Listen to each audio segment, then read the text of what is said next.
Et tout de suite, l'édition, le journal de l'émission présenté en direct live par Pénélope Solette et Maurice Chevalier. Bonsoir et bonsoir Pénélope. Bonsoir Maurice. Ça y est, aujourd'hui c'était l'ouverture des 16e Jeux d'hiver à Albertville. Et pourquoi vous avez mis ce chapeau ridicule? Ce n'est pas un chapeau Pénélope, c'est un bonnet. Je vous en prie Maurice, ne jouez pas sur les mots, pourquoi? C'est pour suivre la mode. Quelle mode? La mode des journalistes qui présentent les Jeux d'hiver. Attendez, vous plaisantez, les journalistes qui présentent les Jeux d'hiver, ils sont dans la neige, vous êtes en studio. Non, non, non. Je suis désolé, j'ai vu Henri Sagnier, il était en studio et il crevait de chaud dans son gros pull jacquard. Ah oui, d'accord. Vous parlez de l'émission de l'autre jour, là, qui avait tant d'erreurs partout, erreurs de magnéto, erreurs de micro, tout ça. Voilà, mais ça c'est le réalisateur, il avait des moufles, c'est pour ça. Bon, vous êtes gentil Maurice, vous enlevez maintenant votre bonnet, puis vous éteignez cet appareil à raclette, ça pue, là. Oh. Toute l'actualité de la semaine, on commence bien sûr par le dimanche.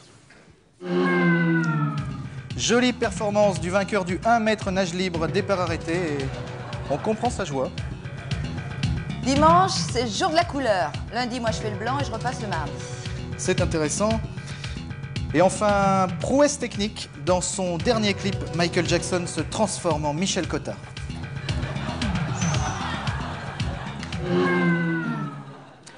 Lundi, usé par le journal de la nuit, Jean-Claude Narcy, 22 ans, abandonne.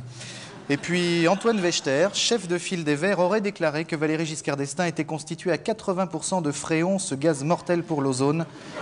Coup bas politique ou réalité, on ne sait pas. La question reste posée, Maurice. Au salon du jouet de Villepinte, le japonais Nintendo sort premier dans le marché du jeu électronique. Premier également le français dans le marché du Donne-y une boîte à camembert. Il s'amusera tout autant. Voilà. Merci Pénélope. Le mardi.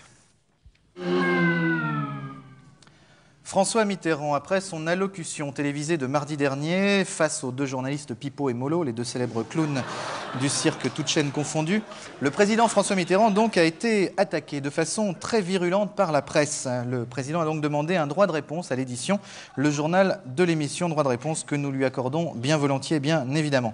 Monsieur le Président, vous êtes en direct live dans l'édition, nous vous écoutons. Monsieur le Président. Là, si je mets ce papier blanc-là, ça ne vous gêne pas, vous, pour l'image? Si, ça gêne, si. Si?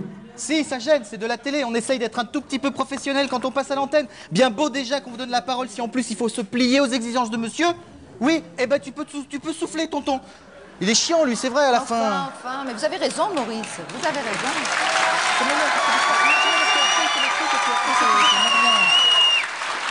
Un petit peu encore. Mercredi. Mercredi, d'après le comité de l'UNICEF, les chances de survie d'un enfant japonais sont 50 fois supérieures à celles d'un petit Afghan. Maintenant, ton japonais, on l'enferme dans un frigo vide avec des bombes qui explosent toutes les 10 minutes et on revient au bout de 2 jours. Je sais pas ce que vous avez aujourd'hui, je trouve que vous êtes agressif surtout. Bon alors, on se retrouve après un peu d'humour insecte.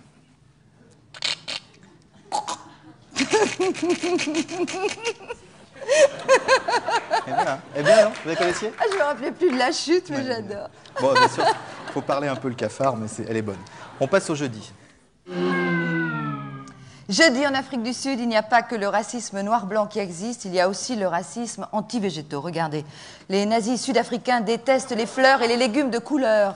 Vous pouvez remarquer qu'ils détruisent les pastèques, puis ils tirent même sur les géraniums qui sont, je les cite, d'immondes judéo-communistes à la solde de l'internationale franc-maçonnerie potagère. C'est un scandale. Merci Pénélope, on passe au vendredi.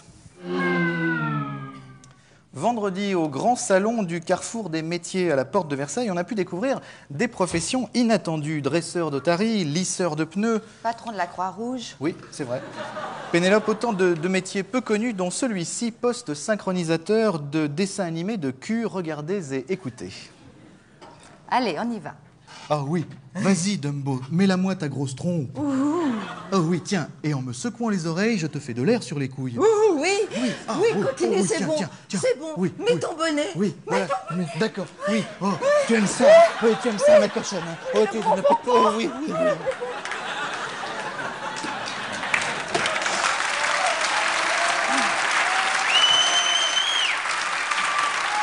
On passe au samedi. Samedi, oui donc, on vous l'a dit, Albertville, c'est parti.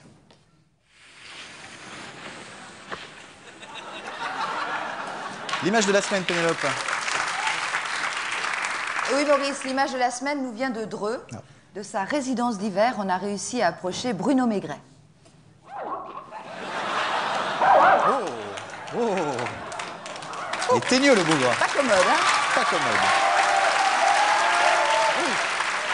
En tout cas, un grand bravo quand même à notre caméraman, courageux caméraman qui s'est fait mordre. Voilà, des images qu'on aimerait voir moins souvent. Prochaine édition, prochaine émission. Merci, bonsoir. Bonsoir.